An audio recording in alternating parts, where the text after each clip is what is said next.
landmark features using my dressmaker's dummy here. Now, the book I'm using, they have a reference for a specific sort of dressmaker's dummy, which is like a professional dressmaker's grade dummy. And I looked into buying them, and they are anywhere from $179 to $439, depending on the size you're getting. I do not have that kind of funding. What I do have is this $80 version that I bought off of Amazon, which is not industry standard. It's supposed to be a standard size 8, but the measurements are just a little off to be a size 8, but I'm going to make it work for me. There are some common landmark features. Now, the professional dummy she's talking about has these things marked out for you. One of the other reasons for me to not lay out the money to buy one of these dummies is, and I love this line, check for symmetry, and if it's not symmetrical, make the corrections yourself. If I'm spending $439 for a dressmaker's dummy, that thing better be so symmetrical the Vitruvian man gets jealous.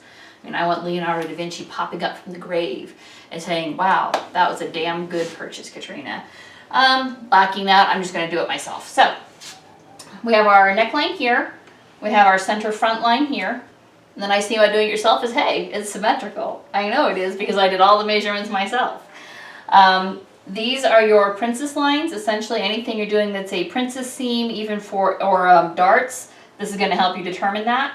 All right, and you do that on both sides. I do not have those diagonal ones that I had last week because those were for measuring for asymmetry. This is as symmetrical as I can get it. Again, it's not standard, but I can make this work for me. So you got your center front. This is your center front line. Your natural waist. This is your bust. You are supposed to have something here for the bust points. Mine are actually a little high. What can I say? I like the nipples facing north. And then everything, of course, is repeated on the back. So we got center back, and then the same princess darts in back.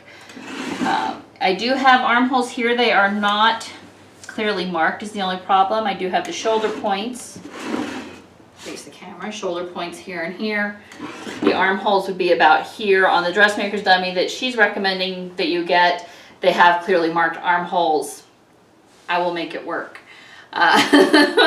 You work with what you got and what you can afford, and this is what I can afford. So that's where we're at with my dummy.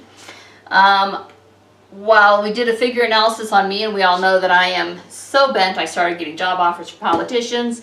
I'm going to be making patterns in a standard size. The boyfriend's grinning back there. I'll be making patterns in standard sizes. 5'4" hobbits with scoliosis is a really, really specific target audience. It's going to be hard to find that many people to buy those patterns. So I'm just going to make some standard sizes. So I'll be using this size 8 dressmaker's dummy to figure out all of my pattern making from here on out.